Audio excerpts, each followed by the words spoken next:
Esasakade Gikadori.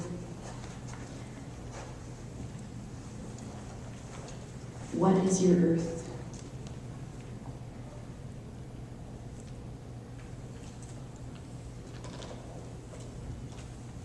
I don't really know how to think about that topic of language and identity. When I think of words like that, my mind kind of turns to mush, or I get scared because it seems theoretical, and then I know for sure I can't say anything. But I guess when I think about what I would like to do with poetry, I think of all the languages I wish I knew, and I wish I was fluent in. And the two languages I began studying were Spanish and Portuguese after I learned English, which is my native tongue. And then I worked in linguistics, so I learned a number of grammars of a number of different Indian languages, Native American languages. And yet those native languages, they're way beyond. They're way beyond me, I think, and I think they offer a lot. There's a whole different way of being able to put the world together with another way of thinking through language. So languages that are not quite so committed to putting nouns in the world, but sort of thinking through things from a verb. That's an interesting way to think.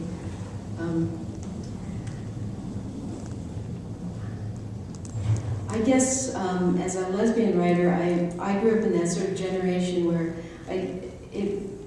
it was hard to have a story about who I was, and as I started to learn to write, it became a vehicle for being able to talk about a reality that in many ways had to stay hidden. And there were many reasons for that, besides just in the larger culture, homophobia. But since my father was a cross-dresser, transvestite, and that was something that was not talked about in our family, and then later became transgendered. There were a lot of layers of not talking about things, lots of ways to stop language, and so even having a way to think something through all the way from one part to the end part of it was tricky and hard. And I think poetry then became a way to try and do that, as clumsy as sometimes it might be. But being able to go back to think through things in terms of the image and the language of it, the sound of it, and the color, the feel, the texture of things. I think that's what poetry sort of made possible. Am I making sense to you? Okay. So I don't have much more to say about that. I'm just going to read a poem, and then I'll try to gather my thoughts even more. And if anybody comes up and asks me a question, I'll try to be articulate. So, this was a very scary topic that you just proposed. I apologize.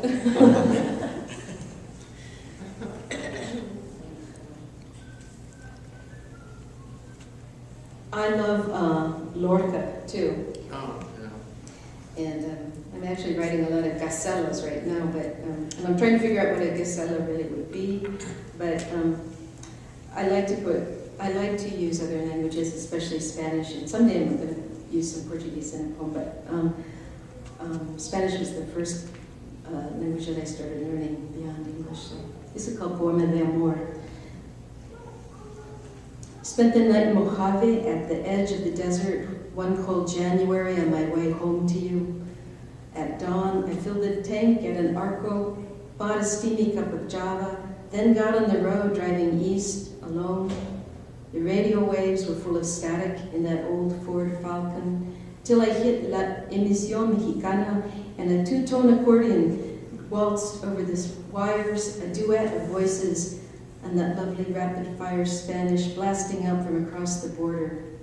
And suddenly there were straw hats and roses, pan dulce, la Virgen de Guadalupe, thick ristras of chiles, crimson, gloriously hot.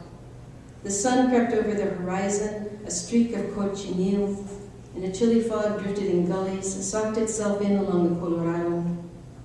How I wanted to be in your arms, while rain plummeted down in Kingman at the base of Wallapai Mountain.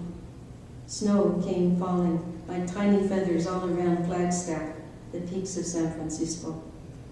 I'd planned to stay in the high country, but now I kept driving out of the white drifts and into the desert. Navajo and Hopi lay to the north, Winslow and Holbrook to the east, miles of red bluffs and dark mesas, cliffs the color of ochre, ancient seabed of shells and bones. By the time I reached Gallup, it was a matter of hours till I saw the Rio Grande. Night had descended. I could sense the presence of mountains. The wind buffeted the creaking car. Sudden gusts of snow dusted the windshield. Still, stars glittered in a black, cloudless sky. Up ahead were the lights of Albuquerque, the sandy shores of the river, and you in our first apartment down near the bosque. How you'd smile to see me, how you'd laugh. Oh, I missed the fields and pastures of the North Valley, the crumbling adobes, irrigation ditches, Santa Piñon. I thought of the names of those staunch families, Lobato, Griegos, Candelaria, Montaño, and of you, my dear Hispana, your sweet hips and warm hugs, mi corazón, mi bien amada, what we whispered when we made love. That poem was actually an assignment that I was given to write a sound, to use to come up with a sound, a consonant or vowel, and write around that sound. Could you tell what it was? Oh. It was oh. And people usually didn't guess it until we got to the word oh. So, but it's interesting that the consonants surround that oh so much that you can't quite hear it. So that was just another language thing.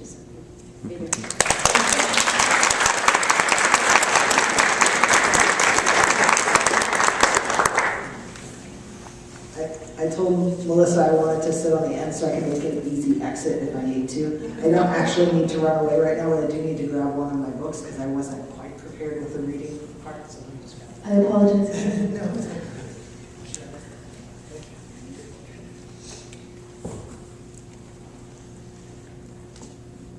But I think that idea of wanting to sit on the end and make an easy exit is not unrelated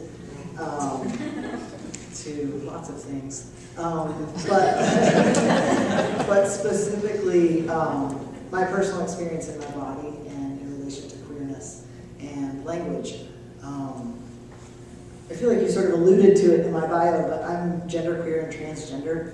I have a female body, and I have transitioned to something, I guess what I call less visibly female in the last 5 years. And so I'm constantly looking for a language that's stable, that will hold my experience in a way that feels more steady than maybe sometimes I feel like my body's pretty steady, but it's also kind of not. And so, so I wrote a little something, just a quick something to share with you all about that. I had my first coming to language and queerness, and how language can make the body possible, and how the body can make language possible. Back in 1997, I was an undergraduate, and I was a woman. I was actually a married woman, and in Tennessee. And I was taking a feminist theory class, which led to me getting a divorce and coming out as a big old dyke, which was, I use that term very affectionately, I was thrilled. But I was introduced to Helene Cixous's work, The Laugh of Medusa, and if you don't know this work, you need to. But Cixous is a post-structural feminist, but please don't ask me to define that. Sounds really cool though. Finding her work pretty much changed my life. She explicitly called for like a universal bisexuality, a really open and unyielding queerness. I needed to hear that, but she didn't just call for it in the kind of usual language that I was used to hearing, usual sentence structures and that sort of thing. But her syntax was queer, her image was queer, the fluidity, the use of the breath, all of these things were so queer and so alive suddenly. Her work was the first work that demanded me to read it out loud, and so language went from a thing that was up here to a thing that really existed in my body, and it truly came alive. I'd been in poetry workshops for at least a year at that point, and I was totally getting my poems laughed out of the room because I was failing miserably at trying to write narrative and do the sort of straight white male thing that was surrounding me. I needed a very different approach, and Siksu provided that. She provided that specifically at a time when I was really suspicious of my female body and even loathsome of it because of the ways that I felt really caught by it, and also because of my seemingly perverse desires. Now being a pervert is something I'm pretty proud of, but I truly mean that. But at the time it felt really shameful, one, to be attracted to women, to have desires for violent sex, to have desires to be top and bottom.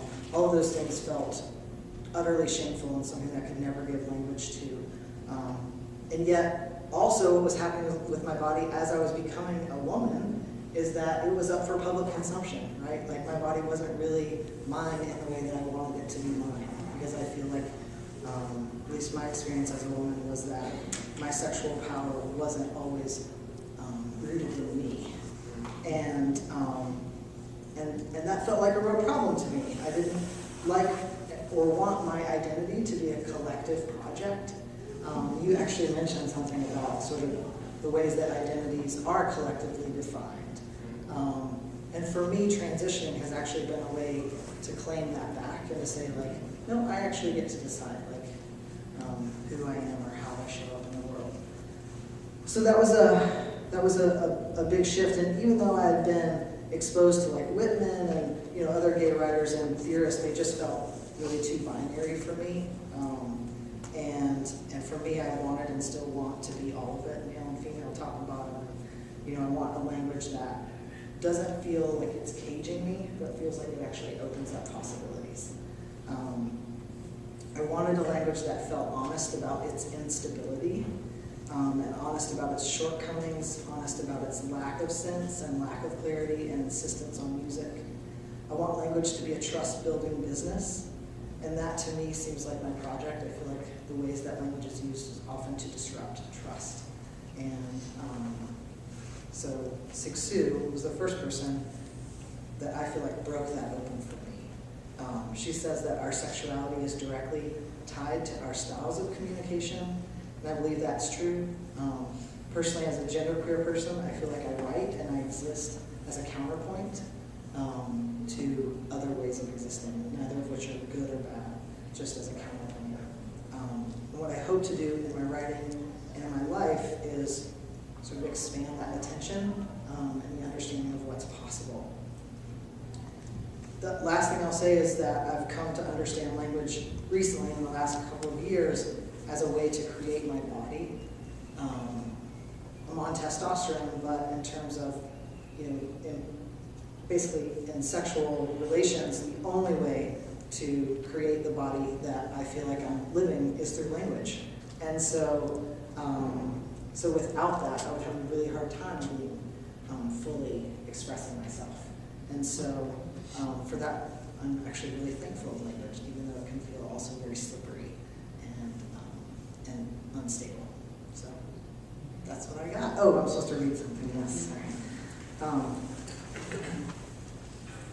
I actually just thought I wanted to read this very short thing, but I feel like it sums up pretty much what I just said, maybe a little better. It's spelled S-H-E, but the S is silent. Isn't that the way it is anyway? No two plurals in the world.